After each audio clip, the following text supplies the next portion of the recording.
Welcome back to Cronkite News. I'm Zachary Larson, and this is your Cronkite Sports Report.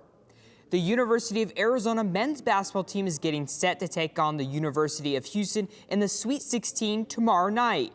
It's a huge matchup for the top-seeded Wildcats, and head coach Tommy Lloyd knows the Cougars pose a challenge. Somebody told me they're like third in the country in offensive rebound percentage, which is amazing, and it's all this, and then I didn't even realize this. And then I looked right down below, and Arizona's 15th. So out of 350 teams, they're third, we're 15th. So, you know, I think we're right there.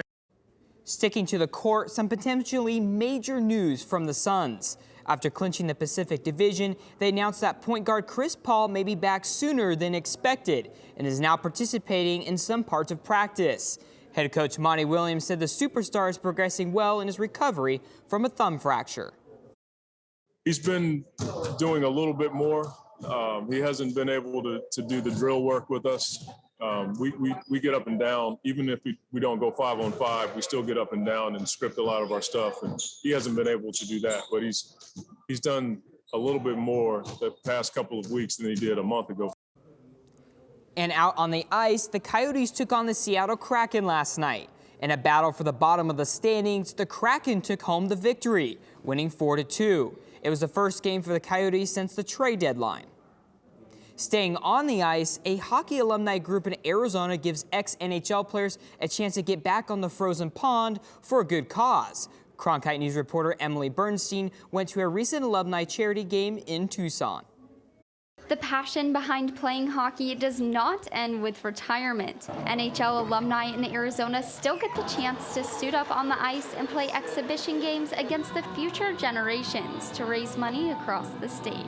As an ex-NHL player, you've been on the ice since you were 4 years old, your whole life. So right when you retire, you might retire from the NHL, but you never retire from hockey. Alumni in their 50s, 60s, and even 70s recently played a charity exhibition game in Tucson against Arizona players and raised $5,000 for the university's hockey program. It costs a lot to run a program like this, and to compete at a high level and to play the top teams, you got to travel. To do those things, feed them, take care of them, pay for the ice, it takes a lot of equipment, and so it's critical to the program establishing itself at the level it is.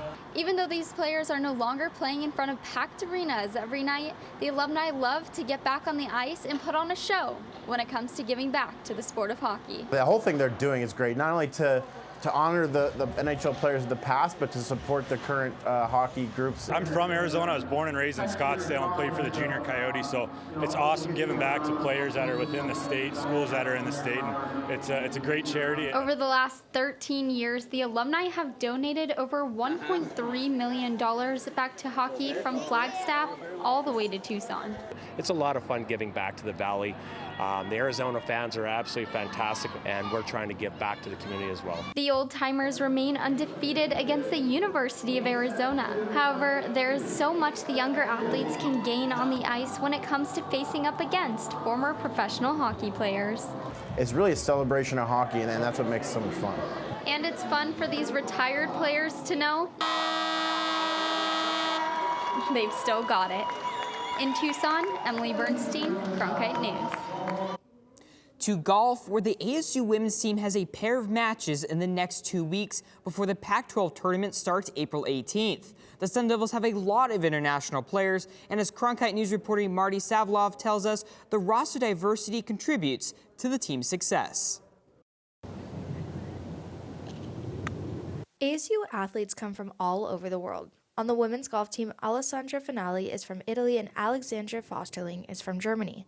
Together, they have found comfort in having each other over the past 4 years. We actually didn't really know each other, but after we got at ASU, we were both freshmen. We have been living together. I think it's nice because we miss a lot from home, kind of in the same way, but on the other side, we're both from different cultures too, so it's great to see what's different. So we always compare to each other, and then sometimes, like, even when we don't understand words, like, I would say, like, I would look at them and I would be like, how is it in your language? Like, how is that word in your language? And then we would see, like, it's kind of similar. Head coach Missy Farke feels the positive impact of having athletes from different walks of life and how this equates to the team's success. It's wonderful to have the mix that we have because they all learn so much from each other. They come from different cultures, different backgrounds, different golf backgrounds. And when there's synergy, it works really well. It's a lot of fun to watch. The team heads into their last few matches, continuing to grow and learn together as a cohesive, diverse unit. In Phoenix, Marty Savlov, Cronkite News. Finally, the State Department says the U.S. was granted consular access to Brittany Griner, who is detained in Moscow on drug charges. U.S. officials say the Mercury Star is in, quote, good condition. That's all for today's Cronkite Sports Report. Back to you, Mia and Molly.